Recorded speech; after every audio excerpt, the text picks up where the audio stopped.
Ini ya, saya rasa Tuhan sudah berprinsip tidak boleh ada dosa, dan dosa itu harus dibayar pada prinsip Tuhan. Begitu. Ketika manusia berdosa mengikuti, mempercayai perkataan si ular, artinya manusia ini telah menjadi milik ular. Sebab dia mengikuti perkataan si ular. Jadi manusia sudah di bawah kutuk si ular itu, menjadi pengikutnya si ular. Sebab pada Kejadian 3 ayat 22, sesungguhnya manusia itu telah menjadi seperti. Nah, itulah seperti si ular itu memberontak kepada dia. Ini kan si malaikat ini kan hendak menyamai Tuhan yang Maha Tinggi. Kemudian Hawa diperdaya. Apa kata-katanya? Engkau akan menjadi seperti Allah, kata ular ini. Berarti kasusnya sama antara malaikat dengan manusia yang di taman itu. Kasusnya sama, hendak menyamai Allah yang Maha Tinggi. Itu poinnya, kasusnya. Jadi manusia telah menjadi seperti salah satu dari kita. Itu saya rasa, saya bisa salah, bisa benar, tetapi ini hanyalah sebatas pengetahuan yang terbatas. Sebab ini sudah sangat mentok untuk materi seperti ini bagi saya. Jadi ketika Tuhan menciptakan malaikat, itu tentu saja menurut gambar dan rupanya juga. Malaikat pun bagi saya, walaupun tidak ada letter tag, malaikat itu pun dicipta menurut gambar dan rupa pencipta itu. Itu sebabnya dia menggunakan kata kita di Kejadian 3 ayat 22. Manusia itu telah menjadi seperti salah satu dari kita. Ada makna di situ, telah seperti salah satu dari kita. Artinya Hawa diperdaya oleh malaikat yang dijatuhkan ke bumi. Ya, diperdaya dengan kata-kata apa? Engkau akan menjadi seperti Allah. Nah, kasus pertama yaitu malaikat yang menyebabkan malaikat dijatuhkan ke bumi adalah kasus itu juga. Malaikat hendak menyamai yang Maha Tinggi. Begitu. Nah, ya malaikat ini dijatuhkan ke bumi. Nah, ini. Jadi manusia itu dikatakan telah seperti yang dijatuhkan ke bumi ini. Sebab kasusnya sama. Hendak menyamai yang Maha Tinggi. Telah seperti salah satu dari kita. Tetapi sekali lagi ini pengetahuan yang terbatas bagi saya. Artinya bisa salah, bisa keliru saya di sini. Tetapi berdasar dari kata telah menjadi seperti salah satu dari kita, itu artinya bagi saya pertama, Tuhan menciptakan malaikat tentu menurut gambar dan rupanya. Menurut gambar dan rupa pencipta itu sendiri. Demikian juga manusia dicipta menurut gambar dan rupanya pencipta itu juga. Jadi setuju. Malaikat dan manusia dicipta menurut gambar dan rupa pencipta. Betul. Demikian, sekalipun tidak ada letter tag mengenai malaikat ini, dicipta menurut gambar dan rupa pencipta. Karena di ayat 2 Bang, saya tambah sedikit Bang ya, maaf saya potong, tapi silakan, ini cuma menambahkan silakan. Yang Bapak sampaikan untuk menguatkan aja. Itu ada ayatnya itu kalau berbicara tentang malaikat itu rupa seperti manusia, iya ada. Malaikat Gabriel lah yang datang menampakkan diri di Maria sama Yusuf. Lanjut. Ya. Jadi mengapa dikatakan menjadi salah satu dari kita? Yaitu tentu ada kalimat-kalimat yang perlu kita teliti. Sebab dari kasus yang pertama di sorga, malaikat hendak menyamai yang Maha Tinggi. Demikian juga ketika malaikat ini dijatuhkan ke bumi, dia menghasut Hawa dengan berkata, engkau akan menjadi seperti Allah.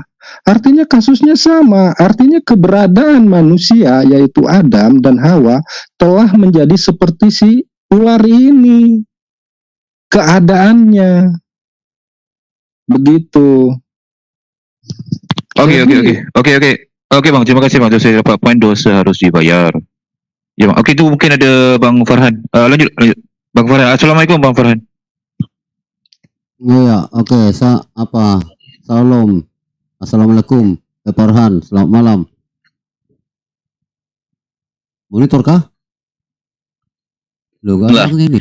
Waalaikumsalam warahmatullahi wabarakatuh, Bang Anas. Salam Pak Anas, selamat malam semuanya. Sorry tadi gak kebuka mic-nya, sorry. Iya Bang Farhan. Ya, lanjut aja, saya nyimak dulu. Ya. Jadi teliti soalan Anas, coba disuarakan lagi soalan Anas supaya, sebab tadi saya sudah berbicara mengulang-ulang padahal yang saya bicarakan itu juga. Jadi mungkin ada soalan Anas ada yang mengambang untuk kita semua. Coba diulang lagi soalan Anas. Enggak bang, saya rasa sudah clear. Nanti kita tonton ulang saja bang. Itu saja bang daripada saya. Terima kasih atas jawaban masing-masing. Ya bang. Oke. Saya boleh ikut ya, mengelaborasi ya, abang-abang semua ya. Boleh. Nah, konsep yang paling mendasar adalah konsep penebusan dosa kan. Tadi saya bilang, tadi saya dengarkan sebelum saya naik bahwa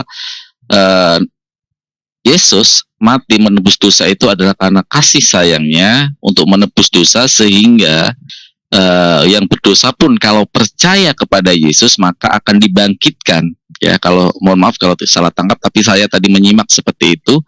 Nah, kalau seperti itu, mohon maaf, pertanyaan saya adalah bagaimana dengan ayat-ayat penebusan tobat, untuk tobat, karena di dalam ayat-ayat Bible banyak ayat-ayat untuk tobat. Nah, korelasinya dengan penebusan dosa ini apa? Bukankah kalau memang percaya sama Yesus, artinya pertobatan ini kan sudah tidak berguna, karena dengan percaya Yesus saja itu akan bisa menyelamatkan. Silakan. Baik. Jadi begini, Bro Farhan.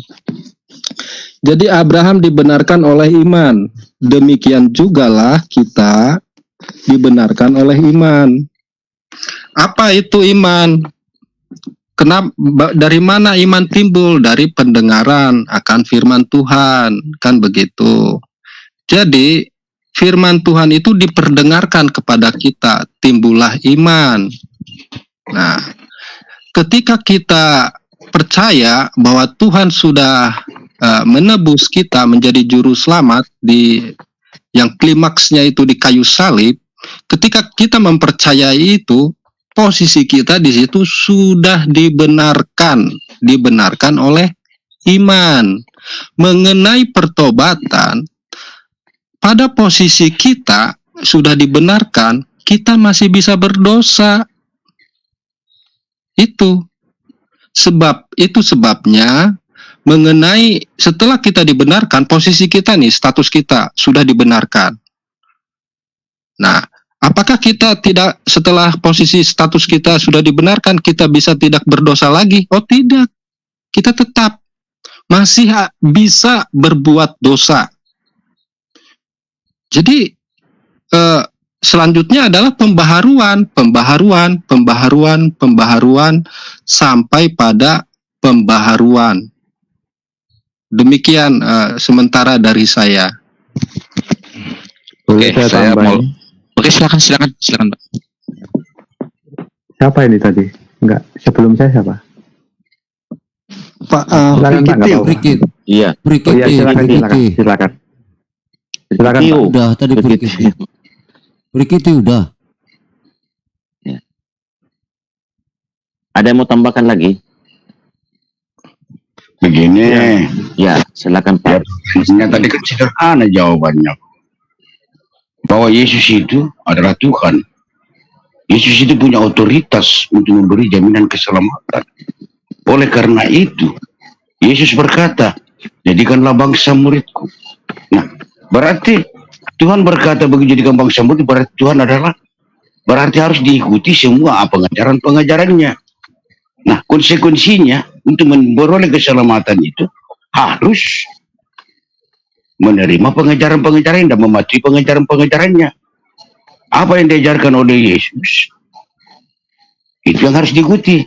Salah satu contoh yang dikatakan, kasihilah sesamamu manusia sebagaimana. Kemudian doakanlah mereka yang menganiaya kamu.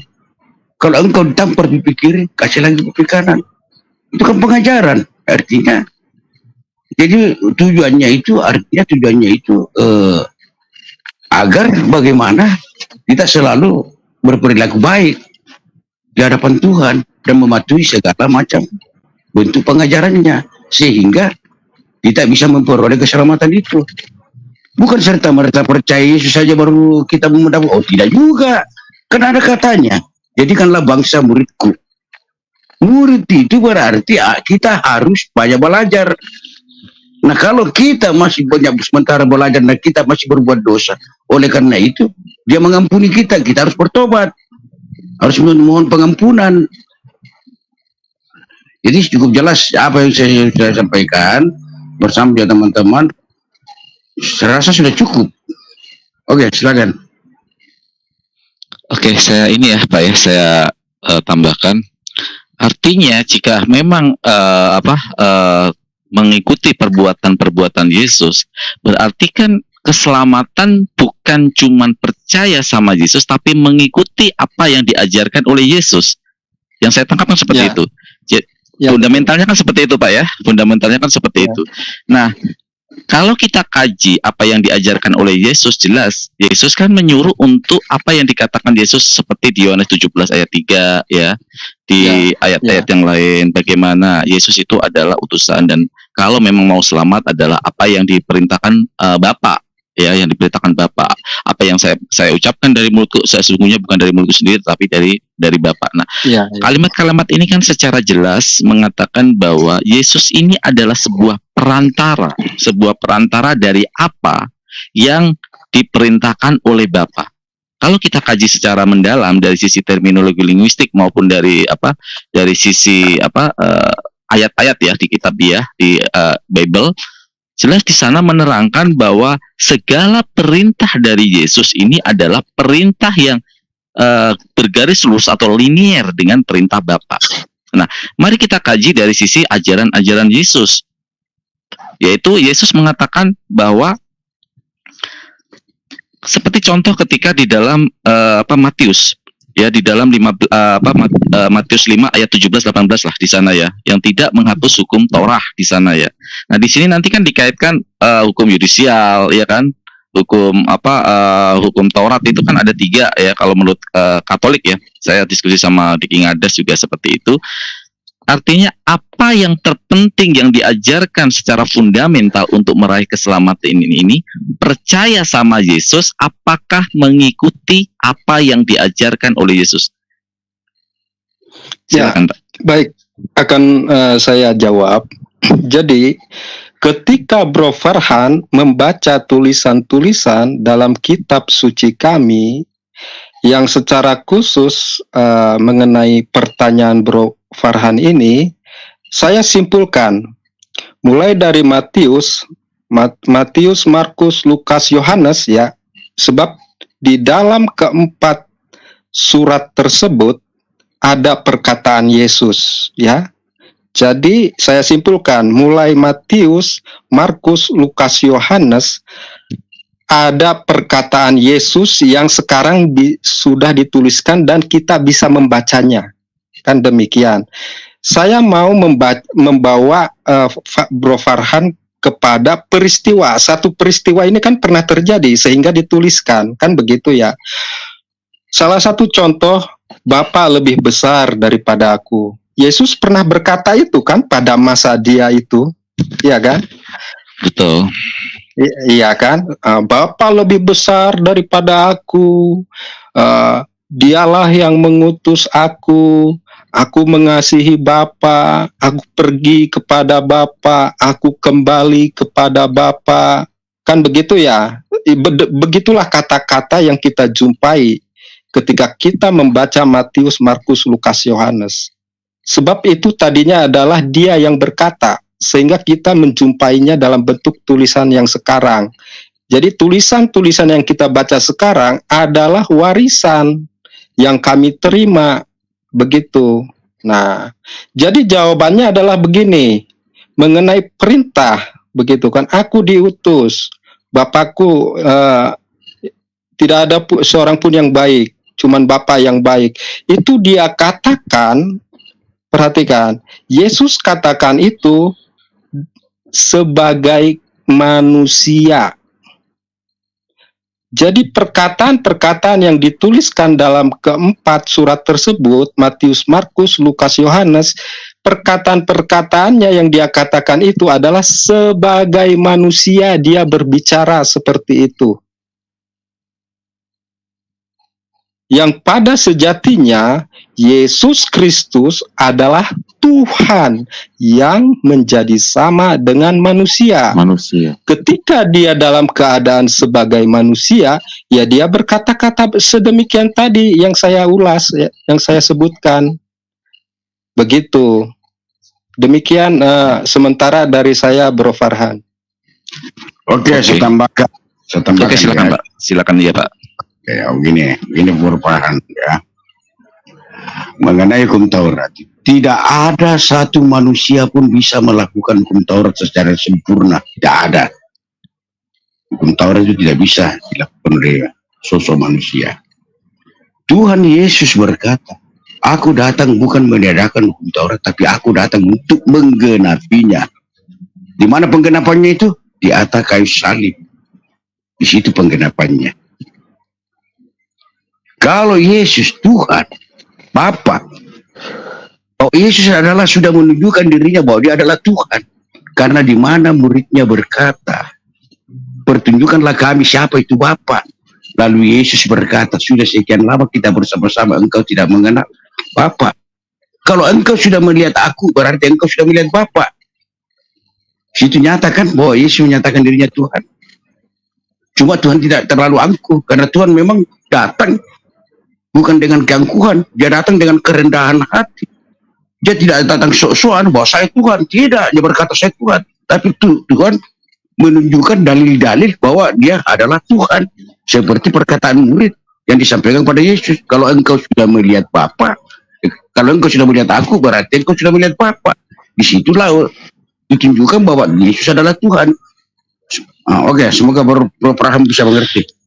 Oke, saya coba ini. Saya tidak melangkah ke doktrinal ya Pak ya, ke ranah doktrinal, karena itu adalah saya menghormati doktrinal Bapak ya dalam ranah itu, ayat itu aku dan Bapak adalah satu.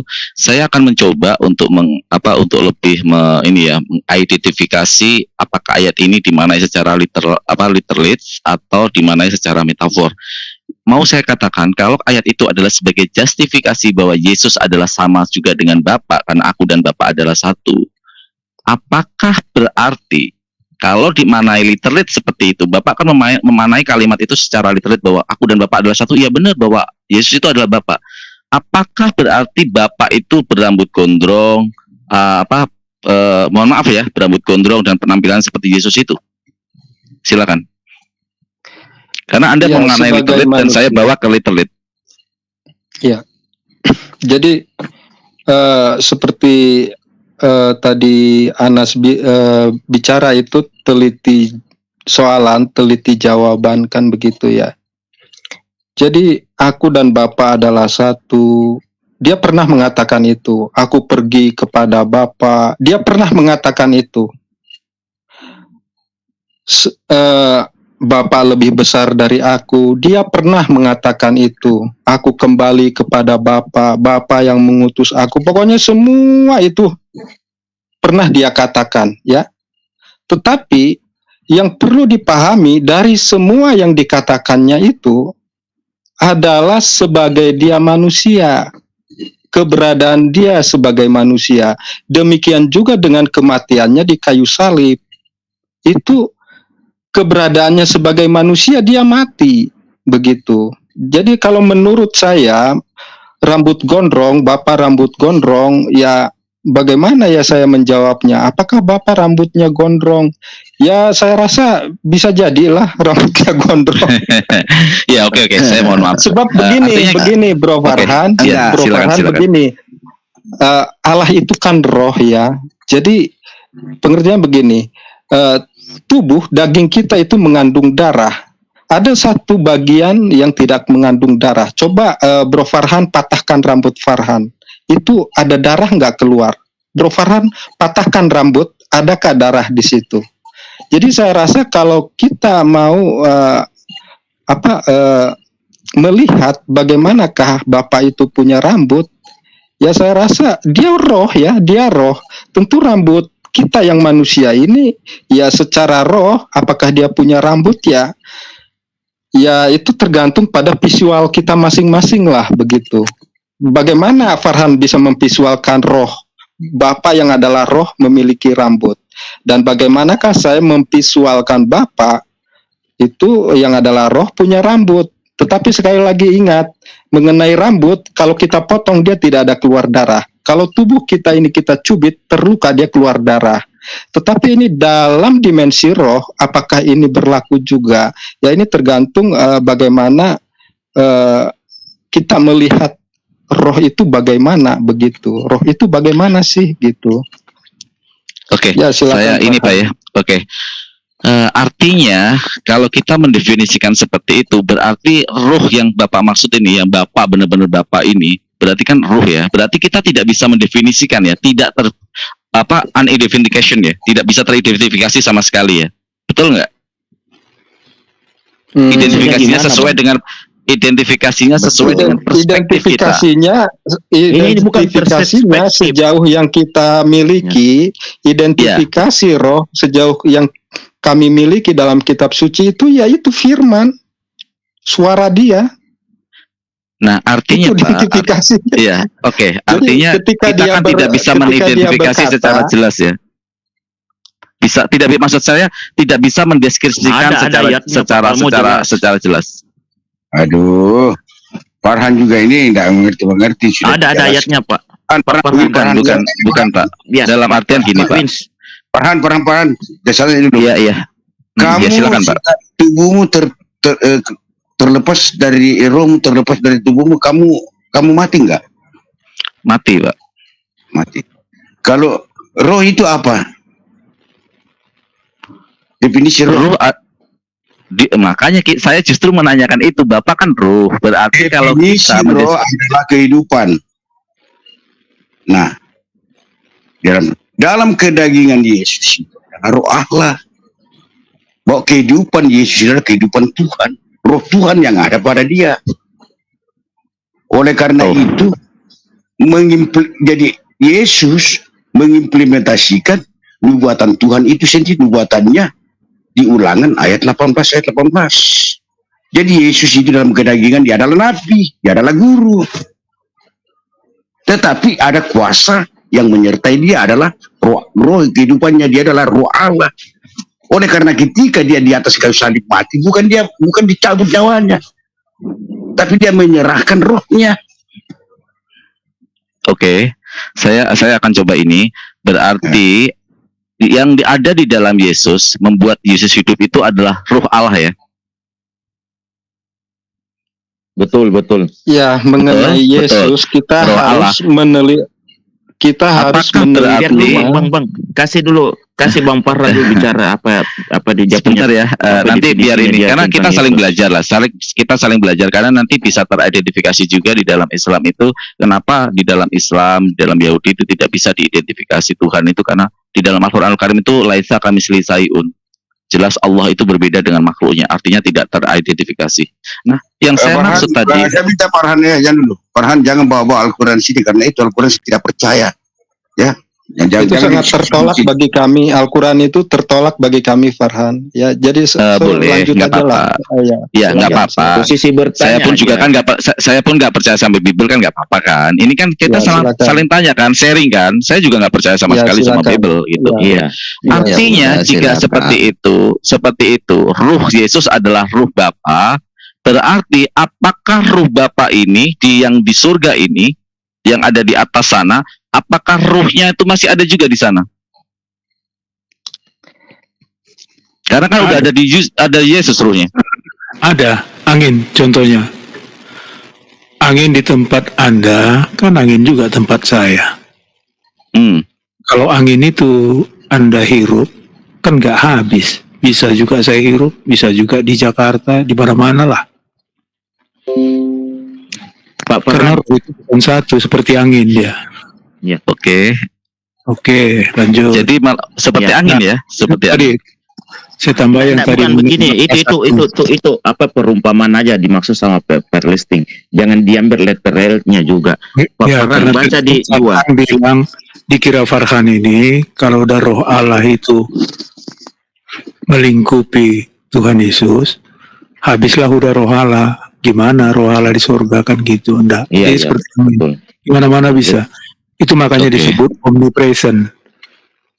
Ah, Farhan, Omnipresent. kamu mau apa nih? Jawabannya di apa nih? Kalau Jadi bicara manusia, rohnya itu. dia tetap Mhm. di mana-mana ada omnipresent. Ya, Dia jadi hadir pertanyaan mana-mana. Farhan itu kalau kembali ke Bapak- pertanyaan Farhan, kembali ke pertanyaan Farhan tadi itu, apakah Bapak yang roh itu berambut gondrong? Jadi Nah, enggak. untuk Enggak rambut gondrong. iya, jadi untuk menjawab ini ya seperti yang tadi Pak Everlasting tadi saya contohkan begini, Bro Farhan. Kalau Bro Farhan terpisahlah roh Farhan dengan tubuh daging Farhan. Kira-kira roh Farhan yang terpisah dari tubuh daging ini dia berambut enggak? Roh yang terpisah dari tubuh daging. Justru itu kenapa umat Itu Islam dia meyakini berambut bahwa Apakah dia berambut enggak? Coba saya ingin dengar jawaban dari Farhan. Apakah ketika roh Farhan keluar dari tubuh daging Farhan, apakah roh ini memiliki rambut? kami di dalam Islam, ruh itu adalah pengetahuan yang sedikit yang artinya kami Ini tidak Farhan, mengetahui. jangan bawa-bawa. Pertanyaannya, Saya sudah bilang jangan pertanyaan bawa-bawa. Kami tidak percaya itu. kan Farhan nanya nih, apakah Enggak, Bapak yang Bapak, roh saya itu ditanya, berambut Pak. gondrong? Saya kan ditanya. Nah, saya Soalnya ditanyakan. Jangan diambil perbandingan. Jangan diambil perbandingan. Bertanya saja menurut Alkitabiah. Jangan ambil perbandingan dengan kitab Anda. Oke, Kami saya tidak percaya. Kenapa kami tidak Sama, percaya? Kenapa kami coba saya jelaskan dulu. Saya kasih referensi kenapa kami tidak percaya. Kami tidak percaya. Yang mengenalkan keyakinan Anda itu adalah Muhammad. Ya kan? Nabi. Nah, sementara kitab Alkitabiah sudah menunjukkan, sudah memberi gambaran bahwa akan ada nabi palsu. Rasul palsu, nabi palsu ya. Identitasnya ditunjukkan, sudah jelas identitasnya ditunjukkan oleh kitab Yeremia 23 ayat 15. Jadi jadi ya Yeremia menyampaikan, bukan saya menyampaikan Yeremia. Kalau malah menurut bukti-bukti kitabiah, malah yang merujuk kepada nabi palsu itu, ya merujuk nabi palsu itu adalah Paulus. Karena di antara Yesus bisa saya buktikan ayatnya. Yesus berkata di Yohanes, di antara akan muncul Teman-teman, segala berbulu domba jangan lawan diskusi yang begini-begini. Narasi dia bertengkar kita di dalam sini. Tidak usah dilayani dia kalau dia bertanya. Tidak usah. Bukan Bapak. Tadi Bapak kan kita kan bisa buktikan menurut kita Bapak sendiri. Saya bisa membuktikan kok bahwa yang di Yohanes itu dikatakan di antara kalian. Muhammad Shallallahu Alaihi Wasallam siapa ini enggak? Begini Bapak kalau diskusi cara begitu salah. Ya kalau ini mau dibuat internal ya nggak apa-apa, saya keluar. Sebentar Farhan. Ini internal. Begini Pak Everlasting, begini Pak. Bapak menuduh saya dulu, Muhammad katanya Nabi palsu Muhammad SAW. Saya bisa memberi bukti kepada Anda yang dikatakan Yohanes bahwa akan muncul ya nabi-nabi palsu di antara kalian. Sekarang kata di antara kalian itu berarti dari internal Kristen sendiri atau dari luar Kristen, Pak? Manusia. Izinkan saya manusia. Permisi. Di antara kalian, Pak. Iya, ayatnya dibaca. Permisi Farhan. Ya. Permisi Farhan, permisi Pak Everlasting. Kitab suci kita itu sudah teruji, so dia mau tanya silakan. Iya. So Farhan apa yang mau tanya? Ya. Tapi jangan ambil kesimpulan. Itu menjebak. Nanti kita nggak usah. Jebakannya bisa kita dapat itu. Jebakannya bisa kita dapat. Kalau belum siap terjun di dunia diskusi, jangan terjun di diskusi, Pak. Namanya Silakan, kita diskusi Farhan, ya lanjut. pasti dielaborasi kita Bapak. Ya. Farhan, Silakan lanjut. Dan saya sebelumnya Farhan harus menghitung berapa kali pertanyaan ini sudah Farhan tanyakan di channel-channel Apologet Kristen yang lain. Itu saja pesan saya ya. So, sekarang lanjutkan pertanyaan Farhan. Enggak, aku motong dulu pertanyaan Farhan. Tunggu Pak Farhan. Aku motong. Di Paulus itu bukan nabi, Farhan, dia rasul. Iya, jadi rasul. kalau nabi kalian Farhan bilang Paulus itu nabi, itu enggak ada di kitab kami dibilang Paulus itu nabi, dia rasul. Jadi kalau ada nabi-nabi palsu yang mengaku nabi, itulah yang palsu. Kalau rasul itu enggak nabi. Nanti saya tunjukkan ayat siapa yang dikatakan nabi ya. Ada di dalam ketika di Antioquia, berkumpullah di situ para murid dan nabi. Apa Anda nggak tahu ayatnya? Ya. Tidak ada nabi di situ, kata-kata nabi. Tidak ada nabi mau saya kasih ayatnya, nanti jawab ya. Sebentar, saya ini ayatnya ya. Sebentar, jawab nanti ya.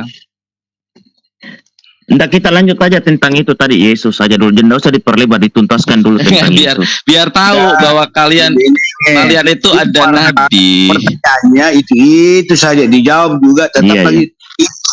Tak usah dilayani di berbagai channel Apologet Kristen. Sebenarnya ini tentu udah kamu tanyakan, Farhan, begitu.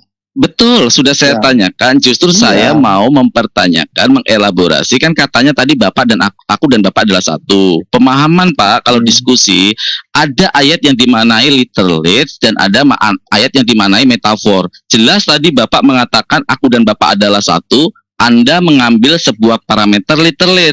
Makanya saya tanyakan, kalau Anda memahami literally berarti melihat Yesus berarti melihat Bapa. Betul nggak? Nah, artinya ketika melihat secara fisikal, karena Yesus adalah materi, berarti kita membayangkan Bapa adalah seperti materinya seperti Yesus. Anda mengelaborasi ke roh, ada ke roh. Oke, saya ikutin kan? Saya ikutin. Oke, kalau gitu ruh. Kalau ruh begitu, yang ada di dalam diri Yesus, sekarang apakah yang Bapa di surga itu kehabisan roh? Seperti angin, katanya gitu. Oke, seperti angin jawabannya. Saya ini pengingat yang baik kalau ada jawaban. Kalau begitu, seperti angin seperti itu, berarti ruh-ruh yang ada di dalam tubuh kita ini ciptaan dari Bapa bukan? Ini ruh loh. Ciptaan kan? Nah, yang ada di Yesus ciptaan nggak?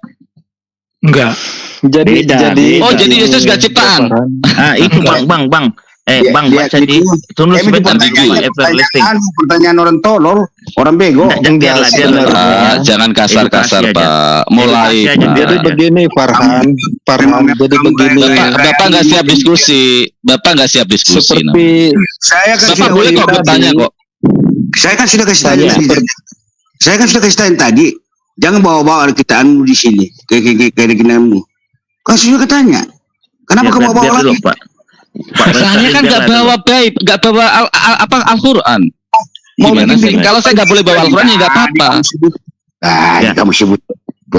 Tadi begini, Farhan. Bapak gimana sih Pak? Ya, kalau memang nggak boleh bertanya nggak apa-apa Pak. Tadi begini, Farhan. Begini, Farhan. Ya silakan Pak. Silakan. Tadi begini ya. Aku dan Bapa adalah satu. Aku lebih besar dari Bapa. Aku pergi kepada Bapa. Aku keluar dari Bapa dan lain sebagainya yang kita jumpai mulai dari Matius sampai Yohanes itu.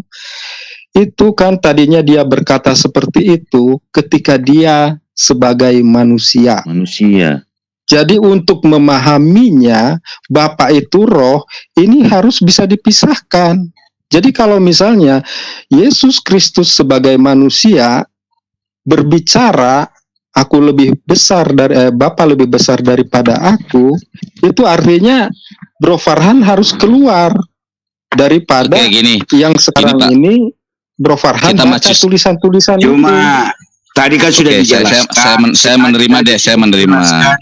Pak, sebentar Pak. Sudah jelaskan tadi Farhan detail-detailnya. Oke, saya terima. Oke, ruh itu oke. Kita melangkah ke lebih jauh. Tadi mengatakan Bapak tadi mengatakan nabi palsu langsung merujuk kepada Muhammad SAW dan katanya Paulus itu bukan rasul. Sekarang tolong dong baca di Kisah Para Rasul 13 ayat 1. Tolong dong ditampilkan Pak Aritonang. Atau mau saya tampilkan? Oh, tapi saya nggak bisa kalau pakai handphone ya. Kisah Para Rasul 13 ayat 1. Saya baca ya. Pada waktu itu dalam jemaat di Antioquia ada beberapa nabi dan pengajar, yaitu Barnabas dan Simeon yang disebut Niger, dan Lukius orang Kirene, dan Menahem yang diasuh bersama dengan raja wilayah Herodes dan Saulus. Nah, di situ ada Saulus juga sebelum jadi Paulus. Ada beberapa nabi di situ. Siapa nabi di sini? Iya, sekarang gini Pak Farhan itu bacanya itu yang berkata orang Antioquia apa Paulus sendiri yang mengaku nabi? Loh, Kisah Para Rasul ini kan tulisan Paulus, bos. Iya, walau tulisan Paulus, apakah Paulus sendiri yang mengaku nabi? Anda nggak percaya tulisan Paulus? Itu bukan jawaban, bro. Tuliskan. Percaya.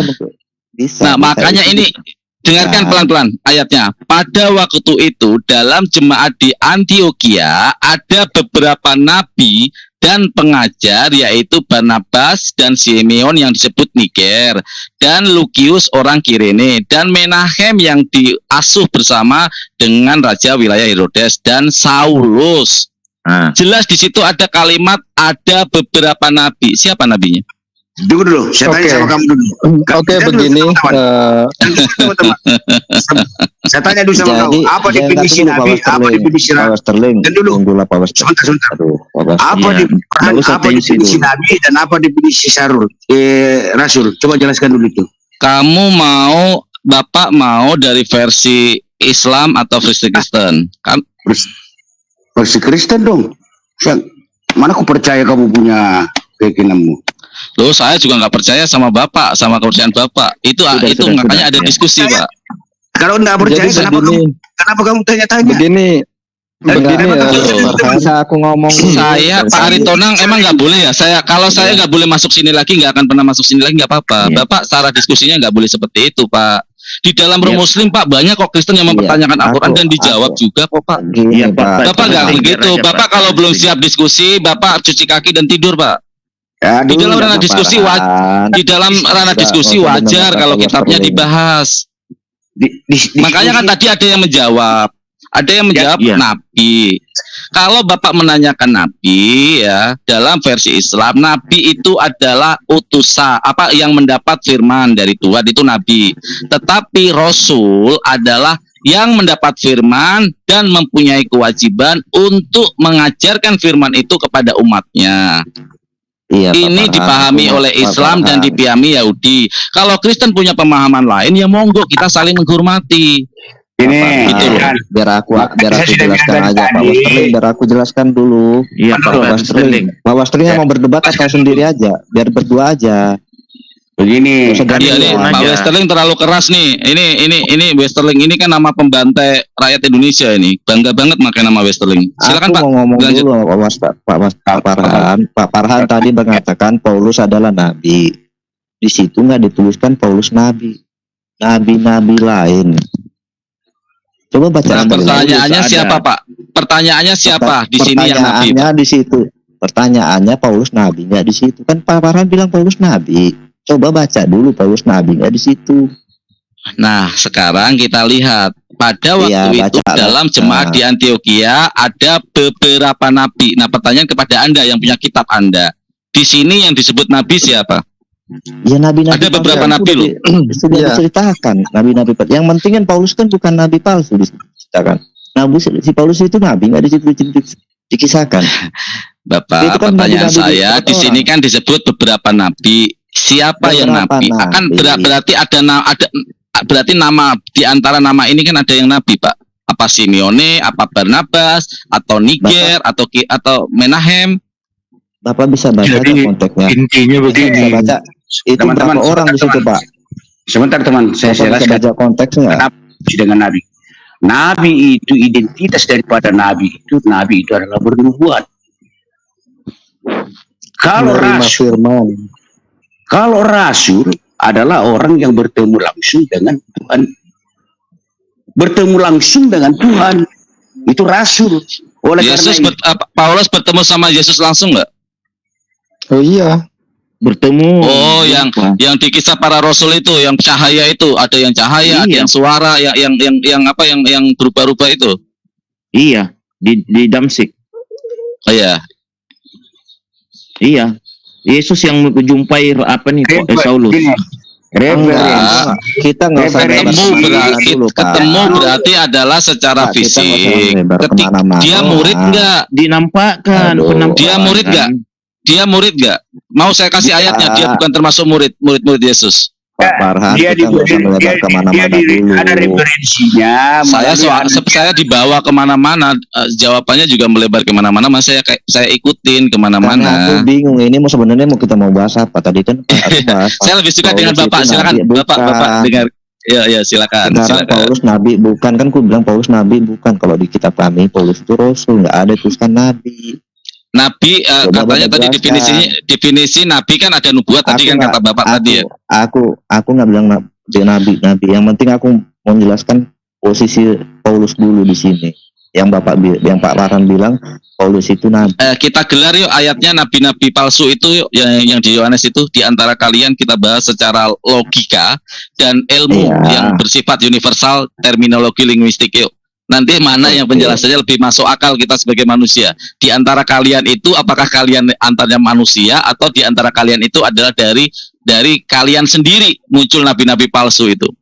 Ya, kita Yang cari. menyelewengkan ajaran Yesus. Mana Nabi Muhammad Sekarang menyelewengkan aku- ajaran Yesus? Mau saya kasih tahu ayatnya, ajaran-ajaran Yesus. banyak. Semua satu kitab Quran itu menentang kitab suci yang terdahulu. Itulah nabi Kata palsu. siapa? Ya. Kata siapa? Coba yang menentang mana? Menyembah Tuhan yang satu. Itu kan hukum terutama itu kan hukum menyembah Tuhan yang satu. Islam menyembah Tuhan yang berapa? Pertama, Siapa yang biar saya- siapa yang menyembah? Enggak, hukum yang terutama dulu. Kita paling Jangan yang dulu utama. tentang Tuhan. Kita Begini, berbicara tentang Farhan. Nabi. Hukum Begini, terutama Farhan, di dalam ya. Bible apa hukum terutama? Yaitu mengenal Begini. Tuhan satu-satunya Oke. kan. Nah, sekarang Oke. siapa yang menyembah Tuhan satu? Yahudi menyembah Tuhan Begini, satu, Islam Farhan. menyembah Tuhan satu, Kristen menyembah Tuhan berapa? Oke. Siapa yang menyelewengkan? Sekarang begini. Iya, begini. Mau saya kasih punya ayatnya. pernyataan. Paulus Saya menyelewengkan punya ajaran pertanyaan. Yesus. Saya punya pernyataan bahwa Quran menentang kitab yang sebelumnya. Saya punya Silakan pernyataan. tunjukkan. Ya, Oke, silakan. berarti saya tinggal tunjukkan kan begitu. Jadi Ya, ketika tunjukkan. saya punya pernyataan, bukan kamu yang bertanya, tetapi saya menunjukkan begitu. Ya, silakan tunjukkan. Ya, Tunjukkan. Oke. Mm-mm. Satu, informasi dalam Quran itu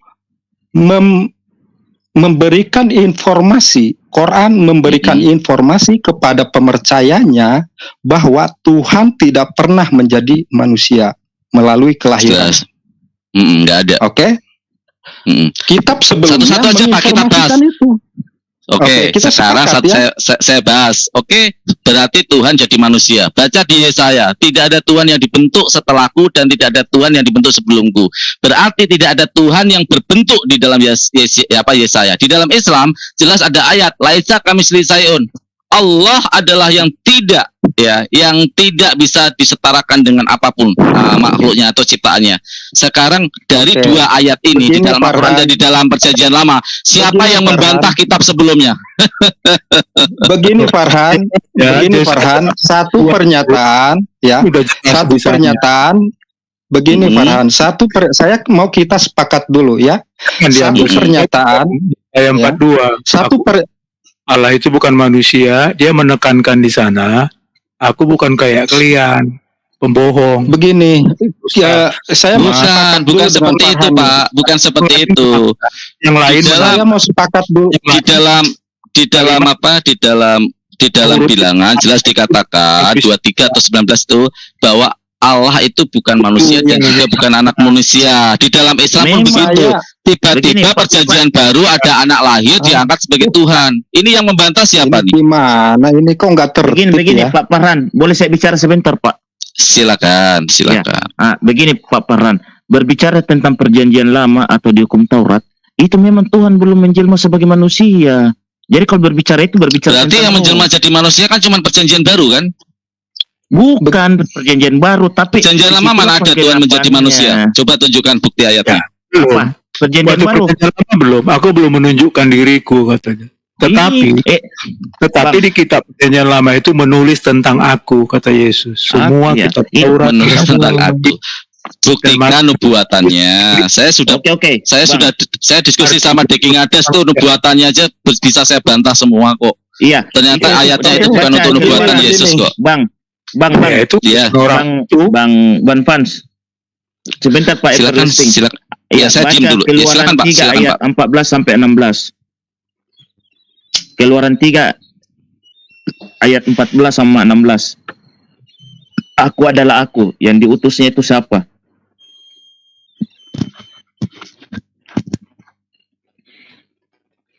Ya bacakanlah Bang, siapa nih?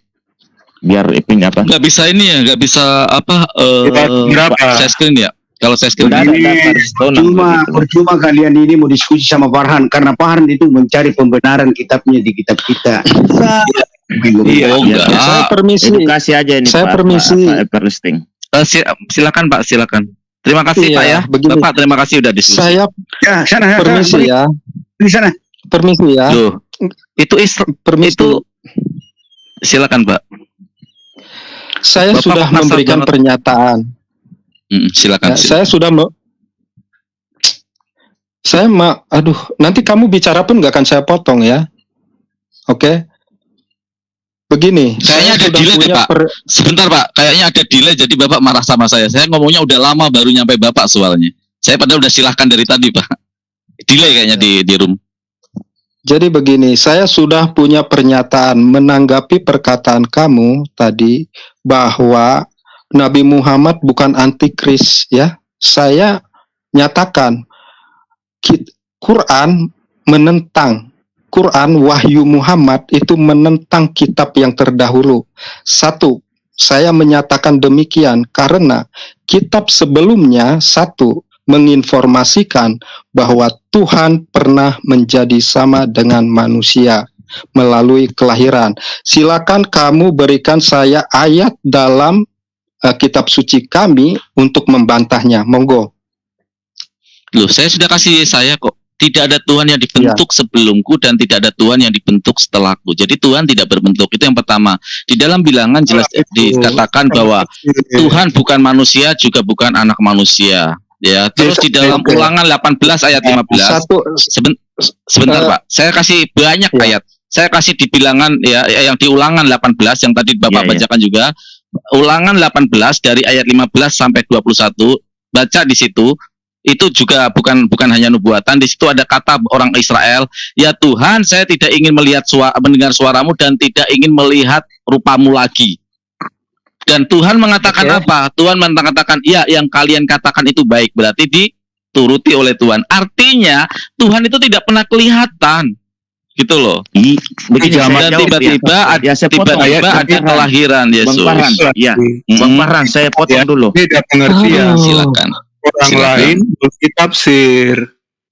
Makanya begini Bang Farhan. Biarkan saya yang melayaninya dulu, saudara-saudaraku. Permisi ya, saya permisi, please. Enggak, begini Sebab argumen akan dipatahkan dengan argumen tanpa memotong pembicaraan lawan debat, begitu.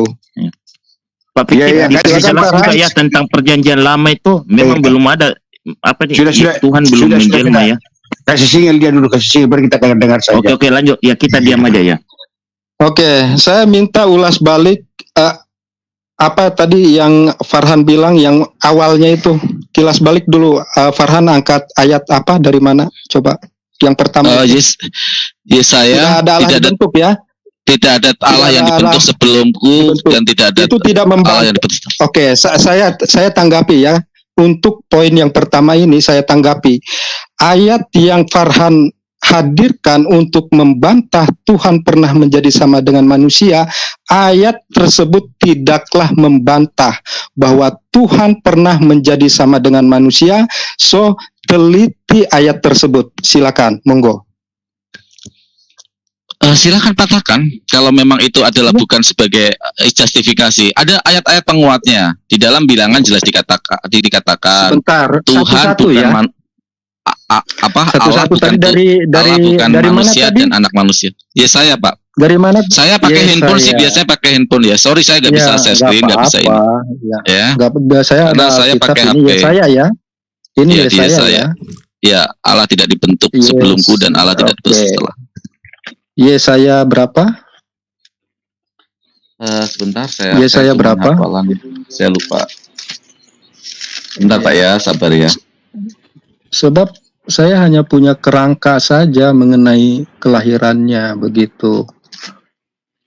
Jadi ini pun nanti kalau kamu masih bertanya di channel-channel lain kan ini sudah sangat aneh begitu. Yesaya berapa? Yesaya 43:10. Yesaya 43 ayat 10. Yesaya 43 ayat 10. Oke, baik, saya bacakan. Yesaya 43 ya? Iya, Betul. Yesaya 43:10. Kamu Ayat 10. inilah saksi-saksiku. Kamu inilah Ya, saksi-saksiku. Demikianlah firman Tuhan. Demikianlah kata Tuhan ya. Padanan kata firman di situ adalah kata Tuhan. Demikianlah firman Tuhan. Artinya ada satu pribadi di situ sedang berkata. Dan hambaku yang telah kupilih, supaya kamu tahu dan percaya kepadaku, dan mengerti bahwa aku tetap Dia. Dan sesudah aku tidak akan ada lagi. Akulah Tuhan, dan tidak ada juru selamat selain daripadaku. Sampai mana ini? Kok juru selamat? Sampai mana ini saya harus baca? Nih?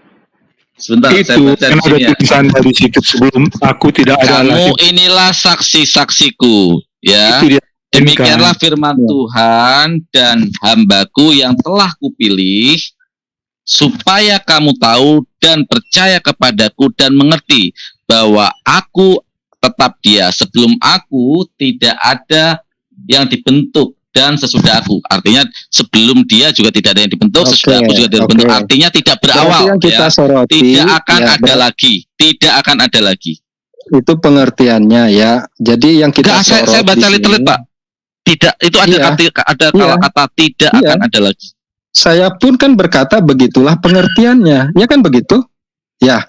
Jadi yang kita soroti adalah ini, bahwa aku tetap Dia. Nah, inilah yang kita soroti di sini maksud Bro Farhan kan, sebelum aku tidak ada Allah dibentuk, ya kan? Dan sesudah aku tidak akan ada lagi, kan begitu? Ya, betul? So, ayat ini tidaklah membantah bahwa Tuhan pernah menjadi sama dengan manusia melalui kelahiran. Demikian, Farhan. Oke, sekarang kita ke Yohanes 3, Pak. Yohanes 5 ayat 37. Ini terkorelasi nanti. Saya ini sistematis, Pak, kalau jelasin. Buka Yohanes 5 ayat 37. Itu nanti Oke, kita tersambung, deal dulu Pak. di sini. Oke, kita deal dulu di ayat ini. Bagaimana? Ya, deal bahwa tidak ada Tuhan yang dibentuk, dan makanya saya korelasikan, Pak. Dealnya di situ saya korelasikan ke ayat 37. Ini begini, saya ingin ada kesepakatan bahwa ayat ini tidak membantah, tidak menentang informasi Membantah bahwa dong, Tuhan Pak. pernah menjadi manusia. Nah, lihat itu, sudah jelas sekali itu bahwa itu ayat itu adalah nubuatan bahwa Yesus. Ini buatan Yesus. Kok nubuatan? Pak, kalau Yesus kan dibentuk, Pak. Itu jelas ada kata tidak dibentuk, Pak. Kok dasar sih? Sekarang bawa ke Yohanes tidak dibentuk, berarti dia sendiri yang menjadi manusia. Ya, dasar Yesus berbentuk gak, Pak? Yesus berbentuk gak, Pak? Dia ngatain saya bego. Yesus berbentuk gak? Berbentuk di dalam kemanusiaannya. Nah, berarti ketika berbentuk berarti berlawanan gak dengan Yesaya tadi? Padahal tidak ada dibentuk di Yesaya.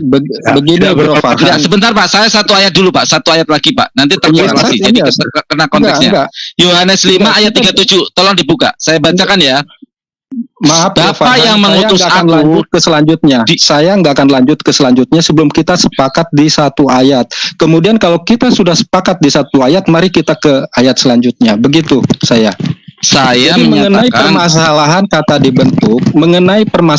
dibentuk, kita harus melihat ya pada peristiwa penciptaan manusia bahwa Allah membentuk manusia itu, Allah membentuk debu tanah.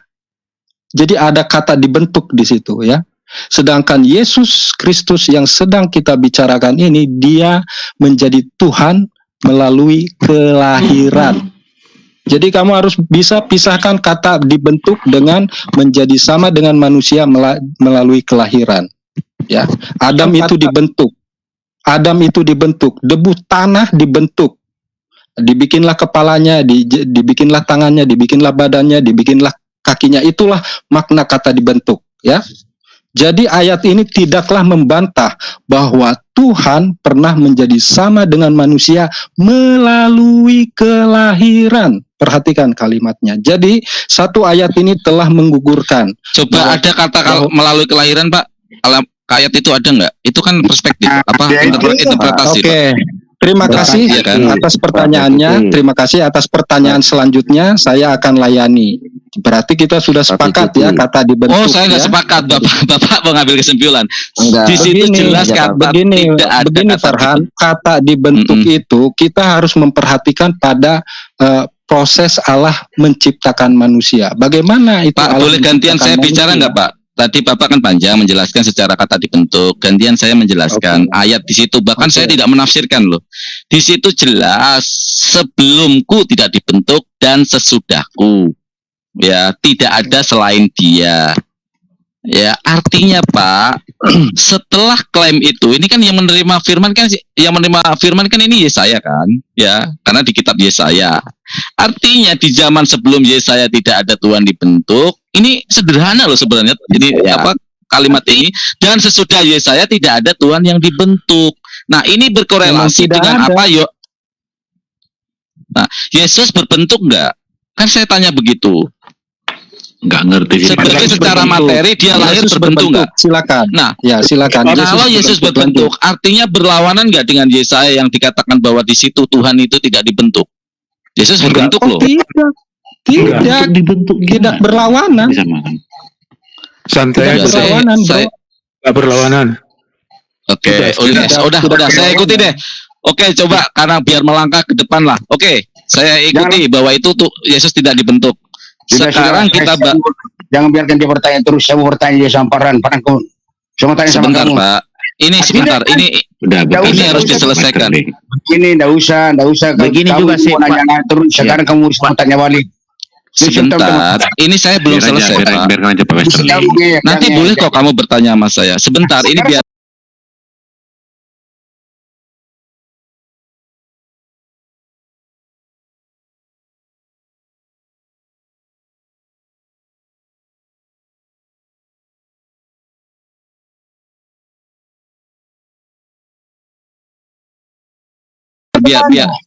selesai dulu. Ya, Loh, kok nggak usah? Kok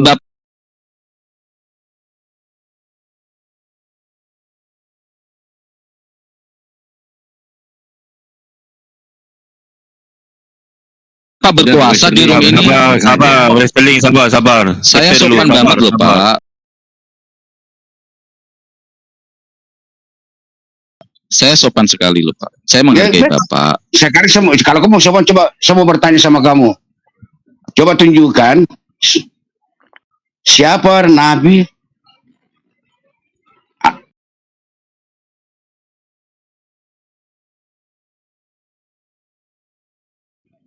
salah satu nabi yang pernah minum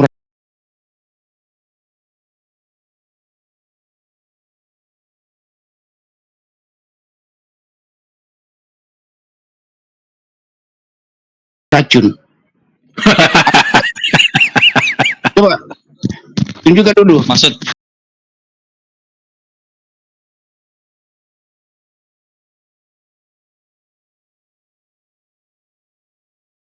Maksudnya apa?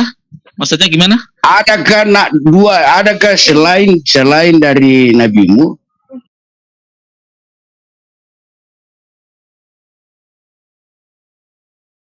bisa adakah nabi lain yang minum racun?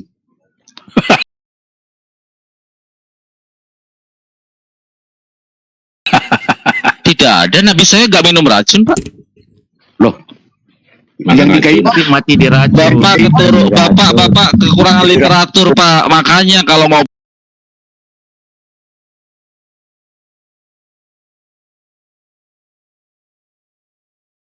bertanya, belajar dulu. Paham juga enggak, sudah tanya. Emang nabi saya minum racun? Bunuh diri? Mati diracun. Maksudnya dia mati diracun. Mau membawa hadis itu. Itu kejadiannya kepada tahun berapa? Tahun berapa itu kejadiannya? Biar saya jawab. Ya, menurut tradisi Yahudi, ya, Racun sama untuk menentukan seorang nabi atau tidak, itu biasanya diberi racun tanpa diketahui. Itu tesnya. Itu menurut tradisi, apakah nabi itu palsu atau tidak. Kalau dia tidak palsu, dia tidak akan mati.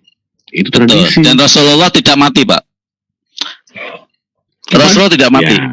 Tahu nggak kejadiannya itu selisih berapa? Selisih 3 tahun. Ayo bawa hadisnya kita baca.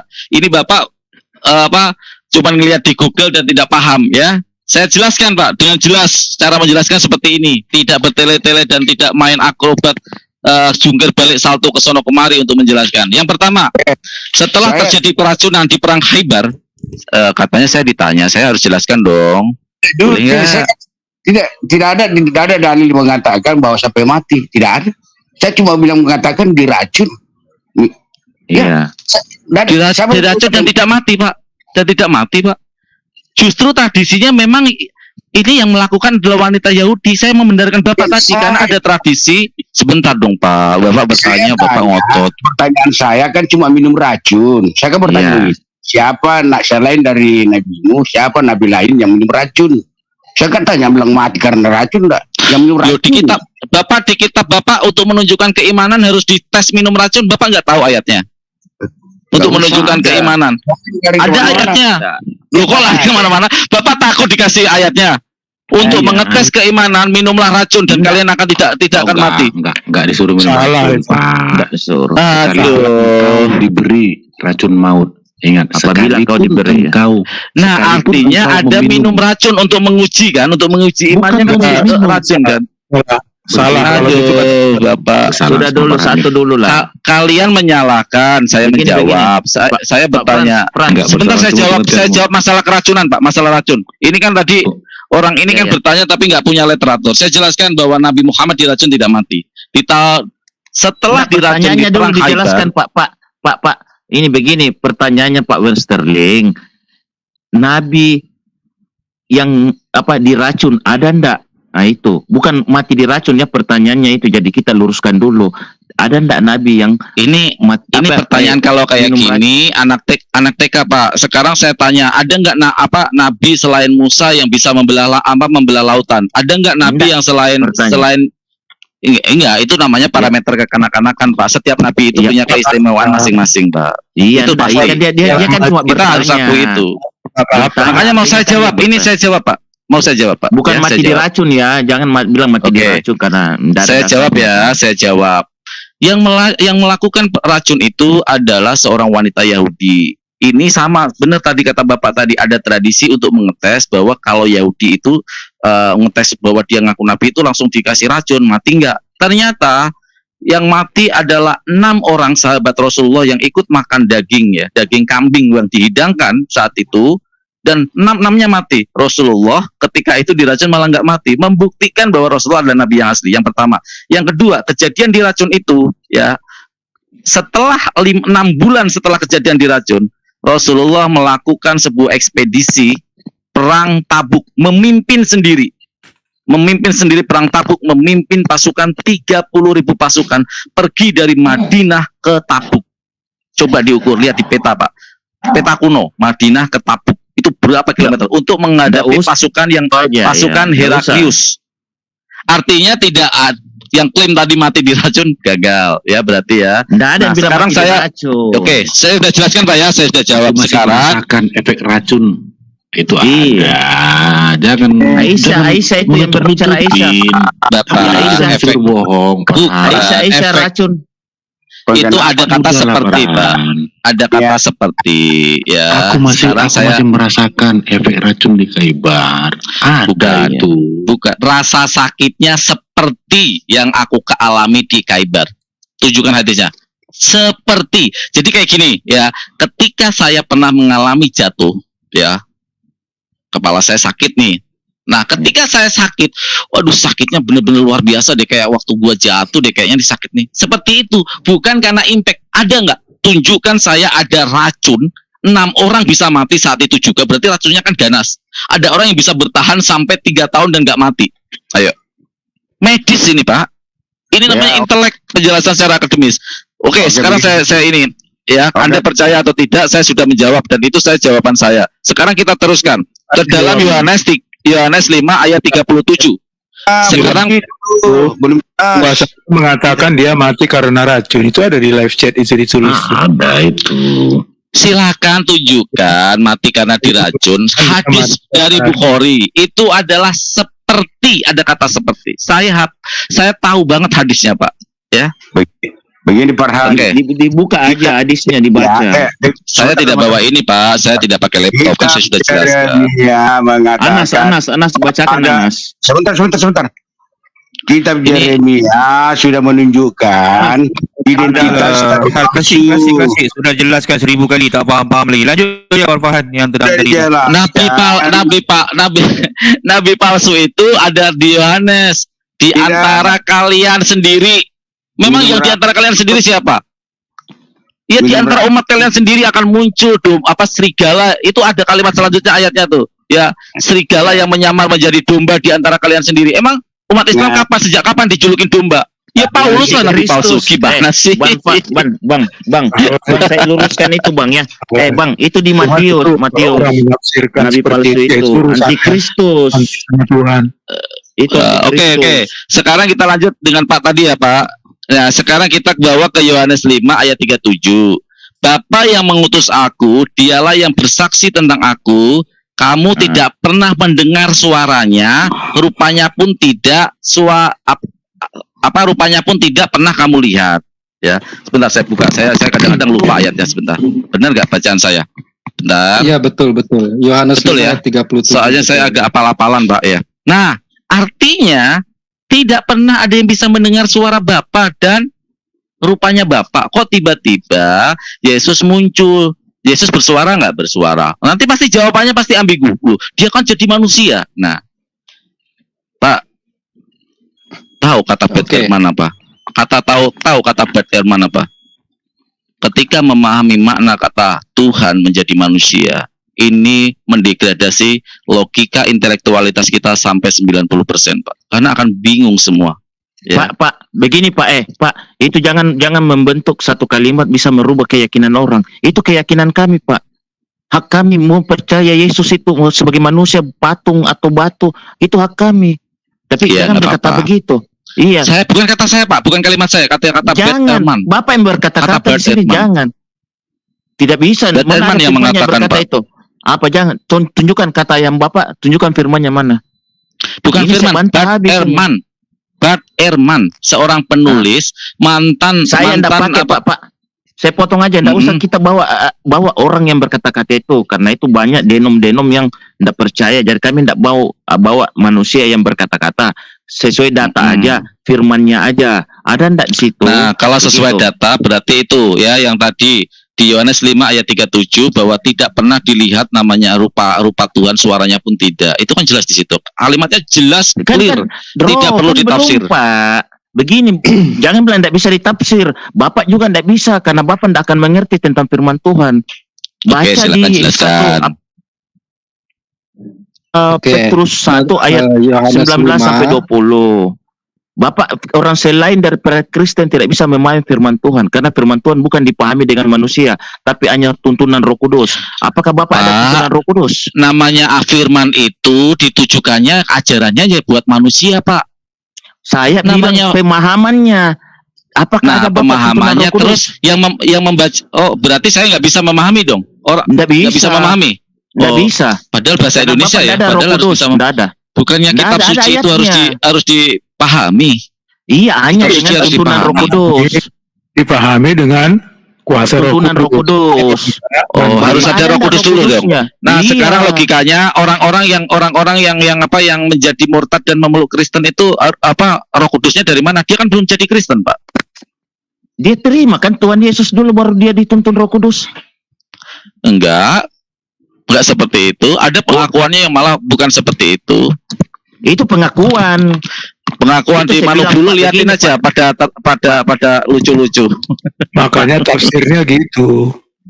Pak, begini Pak. Padahal ayat itu jelas, Pak. Yohanes 5:37. Jelaskan aja secara logika Yohanes 5:37 ini maknanya apa? Enggak usah pakai logika, Pak ya. Pak, manusia itu ada manusia Karena itu kan Bapak harus tidak pakai akan logika, Pak. paham. Begini Pak, saya luruskan sedikit. Kalau berbicara tentang Matius sampai Yohanes itu berbicara tentang anak.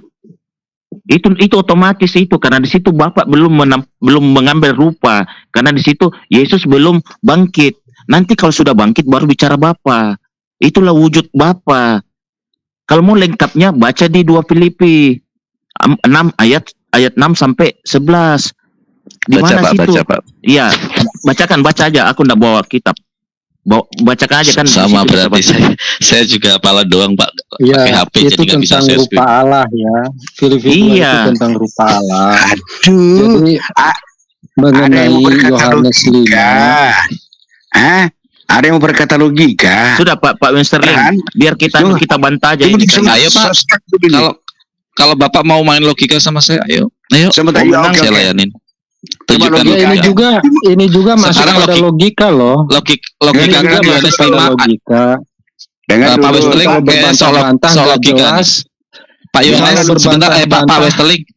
Pak Westerling, Kalau jelaskan nama berbantah-bantah saya. nggak jelas, Ya, saya stop aja deh. Kalau berbantah-bantah nggak jelas, saya stop aja deh. Iya, gini Pak Frans. Pak Frans ini tidak bisa menafsirkan apa yang kami sampaikan, itulah pemahaman kekristenan. Kalau Bapak yang mau mengambil kesimpulan, bagaimana kalau Al-Quran Bapak kami mengambil kesimpulan, boleh enggak? Enggak boleh kan? Begitu juga kami Pak. Jadi jangan Bapak menafsirkan sendiri. Saya Keinginan nggak Bapak sama menafsirkan, keinginan Pak. kami. Saya bertanya. Iya, tapi bertanya kami jawab kok dibantah terus. Apakah tidak menafsirkan? Bahkan tadi Loh. ayat Yesaya tadi saya bilang oke, saya sepakat. Saya kalau sepakat ya udah nggak apa-apa kalau itu Iya, pemahaman tadi kalian. Yohanes. Ayat Yohanes 13. 5:37 coba. Coba Iya, sudah jelaskan kan, sama kami kasih saya tahu itu secara kan tentang- logika Sudah Ya, aku jelaskan. secara logika ya. bahwa Secara Yesus logika ya. itu apa? Tuhan itu Yesus berkata sendiri loh ya. Tuhan itu tidak Oke. rupanya Secara tidak logika kamu ya. ya, bahkan suaranya Oke, pun saya tidak jawab ya. ya. Bang, biar saya jawab sedikit dulu ini, Bang. Begini kalau secara logika, oke. Ini bicara logika ya. Apakah itu roh itu bisa nampak? Nah, makanya berarti Iya. suaranya kan pun tidak. Yesus itu kan Tidak. Tuhan kalian, ada suaranya, ada bentuknya. Nah, Itu baca masih di ada Lukas. kaitannya dengan Yesaya. Iya. Lukas, baca di Lukas dulu. Lukas 2 ayat 11. Roh di dalam diri Yesus itu siapa? Ayo baca, buka aja, Bang. Ya udah baca aja. Supaya kita tahu. Pak yang jelasin kok muter-muter ayat ke sono ke sini ya Pak ya, nggak bisa ayat 1 kita bahas secara logika terus harus ke sono, nggak perlu penguatan ayat yang lain gitu Nah, ya Pak. Begini Pak. Padahal antara Yohanes Ya sama udah. Lukas saja Pak, itu berbeda Begini loh. Pak. Lukas, Kami jawab tadi. baca Lukas nomor 1 coba. Itu apa? Ya, Pak. Lukas itu kan rangkuman. Belum baca apa-apa.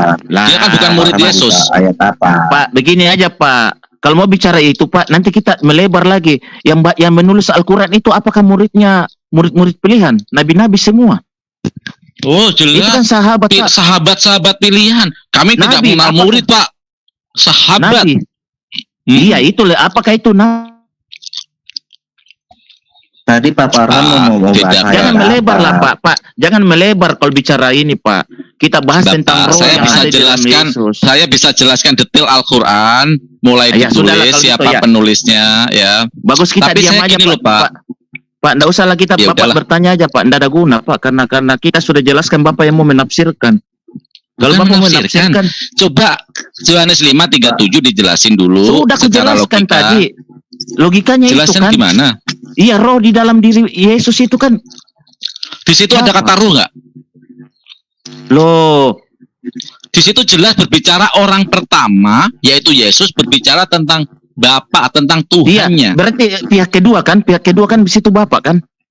Pihak kedua kan? Tuhan ini berarti kan yang dimaksud secara literal jelas mengatakan tidak terlihat dan tidak bisa didengar suaranya. Iya, itulah Coba roh, mau Pak. ditafsirkan kemana lagi? Di situ Itulah ada kata roh Pak. nggak? Yesus mengatakan Aduh. bahwa itu roh nggak? Nah, sudah kalau gitu Bapak diam aja. Bagus kita enggak usah bahas lagi. Bapak diam aja, enggak ada guna juga karena kita jelaskan pun Bapak yang membantah. Sudah begitu. Sekarang saya balik tanya lagi ke Farhan. Kita pakai logika ya. Sekarang saya mau tanya sama kamu. Itu kamu punya Nabi naik ke surga, ketemu dengan Allah, menerima doa. Sekarang dia mati jadi bangkit. Kenapa mestinya harus mati? Kan dia sudah pernah ketemu Allah. Kenapa tidak naik sekali naik ke Allah, ketemu Allah? Kenapa harus mati? Coba jelaskan Oke, saya itu. jelaskan. logikanya. Di dalam Al-Quranul Karim surat At-Taubah dikatakan bahwa Muhammad Shallallahu Alaihi Wasallam, aduh sopan dong, jangan pakai apa imut tertawa gitu, rekaman tertawa itu norak banget, tahu nggak sih? Ya, norak itu cara kayak gitu, norak, kekanak-kanakan, childish namanya. Saya jelaskan di dalam Al-Quranul Karim itu dijelaskan bahwa Muhammad Shallallahu Alaihi Wasallam itu hanyalah manusia biasa, manusia. Memang mati, memang Tuhan. Kami menuhankan Muhammad SAW tidak. Tapi kok bisa naik ke surga kalau memang manusia biasa? Tapi kok bisa naik ke surga?